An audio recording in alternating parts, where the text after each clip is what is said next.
السلام علیکم ورحمۃ اللہ وبرکاتہ۔ الحمد للہ رب العالمین والعاقبۃ للمتقین، الصلاۃ والسلام علی سید الانبیاء والمرسلین وعلی آلہ وصحابہ اجمعین، اما بعد فاعوذ باللہ من الشیطان الرجیم، بسم اللہ الرحمن الرحیم۔ یا ایہا الذین آمنوا اتقوا اللہ وکونوا مع الصادقین، صدق اللہ و مولانا رسولہ النبی الامین المکین الکریم، وعلی آلہ الشاہدین والشاکرین والحمد للہ رب العالمین۔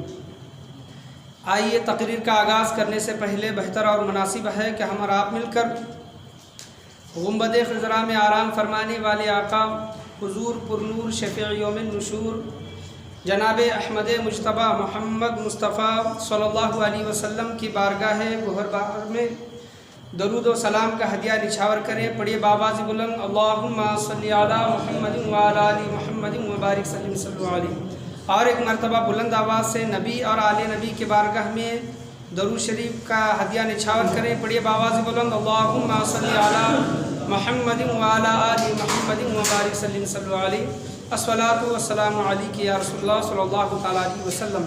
پچھلے جمعہ الحمدللہ ثم الحمدللہ میرا تقریر کا عنوان اللہ والوں کی صحبت کا اثر، اللہ والوں کی صحبتوں میں جب ہم بیٹھتے ہیں تو اس کے اثرات کیا کیا ہوتے ہیں، تو میں چند چیزیں آپ کے سامنے پچھلے جمعہ بیان کی تھی۔ سیدنا امام جعفر صادق رضی اللہ تعالیٰ عنہ کا ایک آخری واقعہ میں نے آپ کے سامنے جو پیش کیا تھا کہ جو شخص ایک آ کر کہنے لگا کہ مجھے اللہ سے ملا دو، تو حضرت امام جعفر صادق رضی اللہ تعالیٰ عنہ نے اس کو دریا میں پھینک دیا۔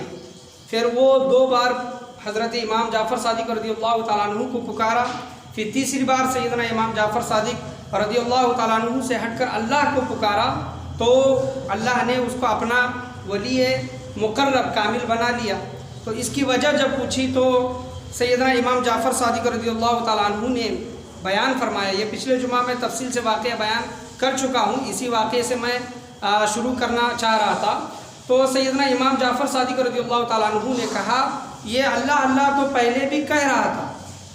علماء کرام بیان کرتے ہیں یہ اللہ تبارک و تعالیٰ کا تو ذکر کرتا تھا لیکن اللہ کی معرفت اس کو حاصل نہیں تھی۔ علماء کرام اس واقعے سے بیان کرتے ہیں کہ وہ اللہ تو پہلے بھی کہہ رہا تھا لیکن حضرت امام جعفر صادق رضی اللہ تعالیٰ عنہ کا فیض جب اس کو مل گیا، جب نظر کرم اس پر سیدنا امام جعفر صادق رضی اللہ تعالیٰ عنہ نے ڈالی تو وہ اس کا ذکر کرنا، اس کا رات بھر عبادتیں کرنا، اور سیدنا امام جعفر صادق رضی اللہ تعالیٰ عنہ کا فیض جب اس کو ملا تو اللہ تبارک و تعالیٰ نے اس کی زندگی کو بدل دیا، اس کی زندگی کو۔ تو بزرگوں کا فیض ہوتا ہے، یاد رکھیں۔ بعض لوگ یہ کہتے ہیں، کیا کہتے ہیں کہ یہ نظر سے جو پلاتے ہیں یا پھر نظر سے جو نوازتے ہیں، یہ اس کی حقیقت ہے کیا؟ ایک کسی عالم صاحب سے، کسی بزرگ سے، کسی پروفیسر نے جب یہ سوال کیا تو پروفیسر نے اس آدمی سے خود ہو کر ایک سوال کیا کہ یہ جو آپ کہتے ہیں کہ نظر سے پلانا، نظر سے نوازنا، یہ اس کی کیا حقیقت ہے؟ تو وہ اللہ کے ولی، اللہ کے بزرگ، یہ پنکھا بند کر، اللہ کے بزرگ، اللہ کے ولی نے کہا کہ آپ یہ بتائیں کہ نظر بد، جو بری نظر جو ہوتی ہے، اس پر آپ کا عقیدہ ہے؟ ہاں عقیدہ ہے، جیسا کہ احادیث کریمہ میں بھی ہے۔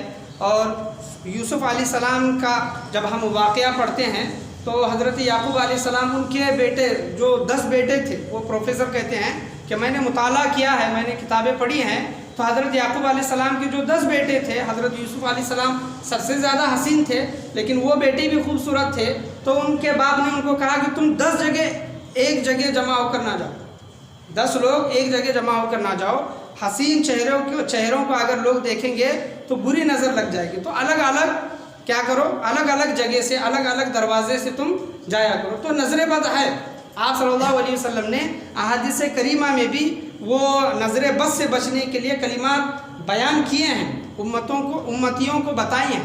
تو نظر بد ہے، تو پروفیسر کہتے ہیں کہ نظر بد پر، بری نظر پر تو میرا عقیدہ ہے کہ بری نظر لگتی ہے، تو اس مولانا صاحب نے، اس بزرگ نے کہا کہ جب بری نظر لگ سکتی ہے تو اچھی نظر کیوں نہیں لگتی؟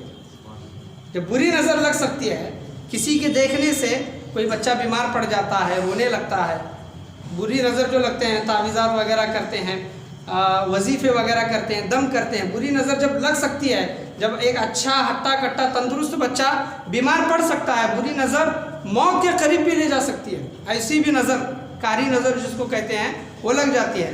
جب بری نظر لگ سکتی ہے تو اچھی نظر کیوں نہیں لگے گی؟ وہ بھی اللہ والوں کی، کسی عام ہمارے اور آپ کے جیسے عام انسانوں کی نہیں، بلکہ اللہ والوں کی جب اس پر نظر پڑے گی، جب ان کا فیض اس انسان کو ملے گا تو اس کی زندگی کیوں نہیں بدلے گی؟ تو میں سورہ توبہ کی ایک آیت خطبے کے بعد میں نے آپ کے سامنے بیان کی۔ اللہ تبارک و تعالیٰ سورہ توبہ 11ویں پارے میں ارشاد فرماتا ہے، اعوذ باللہ من الشیطان الرجیم، بسم اللہ الرحمن الرحیم، یا ایھا الذین آمنوا اتقوا اللہ، اے ایمان والو، یا ایھا الذین آمنوا، اے ایمان والو، اتقوا اللہ، اللہ تبارک و تعالیٰ سے ڈرو، وکونوا مع الصادقین، اور سچوں کے ساتھ ہو جاؤ۔ کیا ہو جاؤ؟ پہلی چیز تو اللہ تبارک و تعالیٰ نے ایمان والوں سے مخاطب ہے، ایمان والوں سے اللہ تبارک و تعالیٰ کہہ رہا ہے کہ اے ایمان والو۔ پھر دوسری چیز اس میں جو اللہ تبارک و تعالیٰ ارشاد فرماتا ہے، اللہ سے ڈرو، مجھ سے ڈرو۔ اللہ تبارک و تعالیٰ فرماتا ہے اتقوا اللہ، ہر معاملے میں تم کہیں پر گناہ کر رہے ہو، چھپ کر رہے ہو، اعلانیہ طور پر کر رہے ہو، خوشی سے کر رہے ہو، مجبوراً کر رہے ہو، اس وقت اللہ تبارک و تعالیٰ کا خوف اپنے دل کے اندر رکھو۔ اتقوا اللہ، اللہ تبارک و تعالیٰ کا خوف تمہارے دلوں کے اندر جب آ جائے، وَكُونُوا مَعَ الصَّادِقِينَ، اور سچوں کے ساتھ ہو جاؤ۔ کیا ہو جاؤ؟ سچوں کے ساتھ ہو جاؤ۔ تو یہ اللہ والوں کی صحبت کا اثر، یہ موضوع میں آج جمعہ کے دن میں لیا ہوں اور اس کے متعلق میں آپ کے سامنے بیان کرنا چاہتا ہوں۔ یاد رکھیں کہ صحبت جو ہوتی ہے، جو سنگت جو ملتی ہے، یہ بہت معنی رکھتی ہے، یاد رکھیں، اور اس کی بہت بڑی اہمیت ہے۔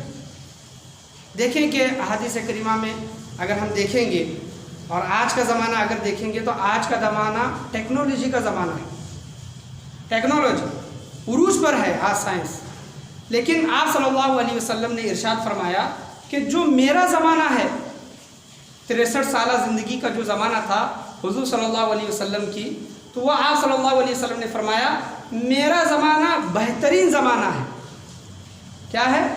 میرا زمانہ بہترین زمانہ ہے۔ میرے زمانے کے بعد جو زمانہ ہوگا صحابہ کرام کا، ان کے زمانے کے بعد جو زمانہ ہوگا تابعین کا، ان کے بعد کا جو زمانہ ہوگا تبع تابعین کا، وہ آہستہ آہستہ ان زمانوں سے افضل ہے۔ یعنی میرا زمانہ سب سے اچھا، پھر اس کے بعد صحابہ کا، پھر اس کے بعد تابعین کا، پھر اس کے بعد تبع تابعین کا، اس طرح۔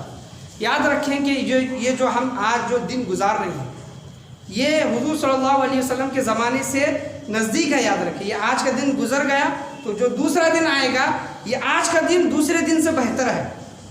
یعنی جمعہ کا دن کل سنیچر سے بہتر ہے، اور سنیچر کا دن آنے والے اتوار سے بہتر ہے، کیونکہ یہ جو زمانہ ہے، یہ جو دن ہے، حضور صلی اللہ علیہ وسلم کے زمانے سے نزدیک ہے۔ جس طرح اور آتے آتے جو زمانے آئیں گے اس میں فتنے، فساد، یہ تمام چیزیں، قتل، غارت، غریت، تمام چیزیں ہوں گی۔ تو آپ صلی اللہ علیہ وسلم نے فرمایا کہ میرا جو زمانہ ہے وہ بہترین زمانہ ہے۔ کیوں؟ یہ کیوں ارشاد فرمایا؟ کیونکہ اس زمانے کو حضور صلی اللہ علیہ وسلم کی نسبت حاصل تھی۔ کس زمانے کو؟ صحابہ کرام کا۔ حضور صلی اللہ علیہ وسلم کا جو زمانہ تھا، اس زمانے کو حضور صلی اللہ علیہ وسلم کی نسبت حاصل تھی، اس وجہ سے وہ زمانہ تمام زمانوں سے افضل ہوا۔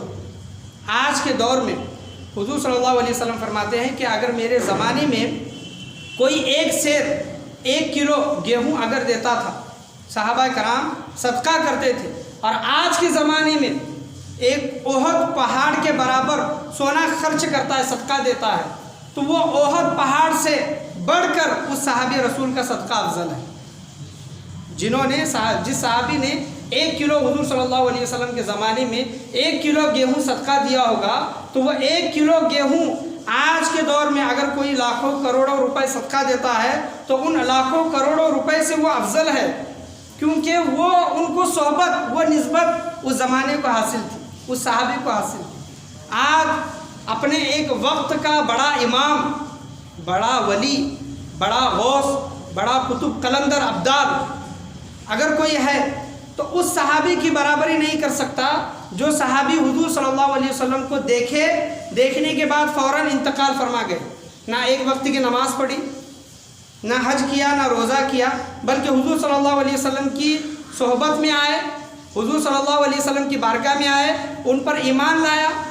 مثال کے طور پر سمجھ لیں، صبح میں 8، 9، 10 بجے ایمان لے کر آئے اور ظہر کی نماز سے پہلے انتقال فرما گئے، یعنی ان کے نامہ اعمال میں ایک بھی نیکی نہیں ہے، نہ نماز ہے، نہ روزہ ہے، نہ حج ہے، نہ زکوٰۃ ہے، نہ دیگر کوئی نامہ اعمال ہے، لیکن وہ صحابی تمام غوث، تمام قطب، تمام قلندر، تمام ابدال سے افضل ہے، وہ صحابی جنہوں نے ایک وقت کی نماز ان کو پڑھنے کی سعادت حاصل نہیں ہوئی۔ تو یہ مرتبہ، یہ مقام اس صحابی رسول کو کیسے ملا؟ صحبت کی وجہ سے، کیونکہ انہوں نے ایک وقت کے لیے، ایک لمحے کے لیے حضور صلی اللہ علیہ وسلم کی نسبت، حضور صلی اللہ علیہ وسلم کی صحبت ان کو حاصل ہوئی، تو وہ صحابی تمام غوث، تمام قطب، تمام قلندر ابدال سے افضل ہوئے۔ تو صحبت بہت بڑی چیز ہے، یاد رکھیں۔ بزرگان دین کی جو صحبت ہوتی ہے یہ بہت انمول ہوتی ہے۔ علماء کرام ارشاد فرماتے ہیں، آپ صلی اللہ علیہ وسلم نے ارشاد فرمایا کہ تنہائی بہتر ہے بری سنگت سے۔ بری سنگت، برے لوگوں کے گروپ ہے، اگر ان برے لوگوں کے دوستوں میں، برے دوستوں میں اگر ہم بیٹھیں گے تو گالی غلوچ کے سوا، غیبت چغلی کے سوا، عیب جوئی کے سوا کچھ حاصل نہیں ہوگا۔ تو ایسی محفل سے کیا بہتر ہے؟ تنہائی بہتر ہے۔ کیا بہتر ہے؟ تنہا رہو تم، اور کہیں پر اللہ تبارک و تعالیٰ کا ذکر چل رہا ہے، اللہ والوں کا ذکر چل رہا ہے، نصیحت کی باتیں ہو رہی ہیں، تو اس محفل سے تنہائی سے بہتر وہ محفل ہے۔ تم تنہا مت بیٹھو، بلکہ ان محفلوں میں جا کر بیٹھو، علم دین حاصل کرو، بزرگوں کا فیض حاصل کرو۔ تو یہ صاف صاف جملوں میں آپ صلی اللہ علیہ وسلم نے ارشاد فرمایا کہ برے لوگوں کی سنگتوں سے بہتر تنہائی ہے، اور اچھی محفلوں سے، تنہائی سے بہتر اچھی محفلیں ہیں، ان میں تم بیٹھا کرو اور فیض حاصل کیا کرو۔ پڑھیں ایک مرتبہ درود شریف، اللہم صلی علی محمد وعلی آل محمد وبارک صلی علیہ، الصلاۃ والسلام علیک یا رسول اللہ صلی اللہ تعالیٰ علیہ وسلم۔ تو امام جعفر صادق رضی اللہ تعالیٰ عنہ کا فیض اس انسان کے ساتھ ہو گیا تو وہ اللہ تبارک و تعالیٰ کا ولی بن گیا۔ تو ولیوں کی جو نظر ہوتی ہے، جو کہتے ہیں نا کہ جو اللہ کی راہ میں فنا ہو جائے، ان کا دیکھنا اللہ کا دیکھنا ہے، تو وہ ان کا دیکھنا اصل ان کا دیکھنا نہیں ہے بلکہ اللہ کا دیکھنا ہے۔ وہ جو بولتے ہیں اصل میں ان کا بولنا نہیں ہے بلکہ اللہ تبارک و تعالیٰ بولتا ہے، ان کی زبانوں پر اللہ تبارک و تعالیٰ بولتا ہے۔ جو اللہ کی راہ میں اپنے آپ کو فنا کر دیتے ہیں، اللہ کے ہو جاتے ہیں، فنا فی اللہ ہو جاتے ہیں، تو اللہ تبارک و تعالیٰ ان کے پیر بن جاتا ہے جس سے وہ چلتے ہیں، اللہ تبارک و تعالیٰ اس کی آنکھ بن جاتا ہے جس سے وہ دیکھتا ہے۔ اسی طرح کا ایک واقعہ حضور صلی اللہ علیہ وسلم کے زمانے میں آپ بخوبی جانتے ہیں کہ ایک کافر شخص آیا۔ بزرگوں کا فیض دیکھیں، میں آپ کے سامنے بیان کرنا چاہوں، بزرگوں کا فیض دیکھیں۔ ایک کافر آیا اور وہ شخص کہنے لگا کہ اے محمد صلی اللہ علیہ وسلم، اگر آپ اللہ کے سچے نبی ہیں تو اس پیڑ کو یہاں پر بلائیں، اس درخت کو یہاں پر کیا کریں؟ بلائیں۔ یہ واقعہ آپ نے سنا ہوگا کہ اس نے جا کر بولا، وہ درخت وہاں سے اٹھ کر حضور صلی اللہ علیہ وسلم کی بارگاہ میں آ کر گواہی دی اور پھر وہاں پر اپنی جگہ پر واپس چلا گیا۔ تو آپ صلی اللہ علیہ وسلم نے اس واقعے سے میں آپ کے سامنے کچھ نکات بیان کرنا چاہتا ہوں، کچھ چیزیں پیش کرنا چاہتا ہوں کہ آپ صلی اللہ علیہ وسلم کی بارگاہ میں جب وہ شخص آیا اور کہنے لگا کہ وہ جو درخت ہے اس کو آپ اپنی بارگاہ میں بلائے، اگر وہ گواہی دے گا تو میں آپ پر ایمان لے کر آؤں گا۔ تو حضور صلی اللہ علیہ وسلم نے کہا کہ میں خود بلاؤں یا پھر تم بلاؤ؟ یعنی اس سے بہتر ہے میں تمہیں کہتا ہوں کہ اس پیڑ سے جا کر کہہ، اس درخت سے جا کر بول کہ محمد عربی صلی اللہ علیہ وسلم تجھ کو بلاتے ہیں، محمد عربی صلی اللہ علیہ وسلم تجھ کو بلاتے ہیں۔ تو شخص حضور صلی اللہ علیہ وسلم کا پیغام لے کر اس درخت کے پاس پہنچا اور اس درخت سے کہا کہ اے درخت، تجھے محمد عربی اللہ کے آخری نبی بلاتے ہیں۔ تو درخت یہ خبر سن کر ہلا اور اپنی جڑیں زمین سے نکالی اور جس طرح ایک انسان چلتا ہوا آتا ہے، وہ درخت چلتا ہوا آ کر حضور صلی اللہ علیہ وسلم کی بارگاہ میں آیا اور آپ کے سچے نبی ہونے کی اس نے گواہی دی، سبحان اللہ، اور وہ کافر شخص یہ دیکھ کر حضور صلی اللہ علیہ وسلم پر ایمان لے کر آیا۔ یہاں پر جو نقطہ میں آپ کے سامنے بیان کرنا چاہوں کہ دیکھیں کہ اگر اللہ والوں کا فیض کسی انسان کے ساتھ جڑ جاتا ہے، کسی انسان کو مل جاتا ہے، تو ایک کافر بھی درخت کو بلا کر لا سکتا ہے، سبحان اللہ، ایک کافر بھی درخت کو بلا کر لا سکتا ہے۔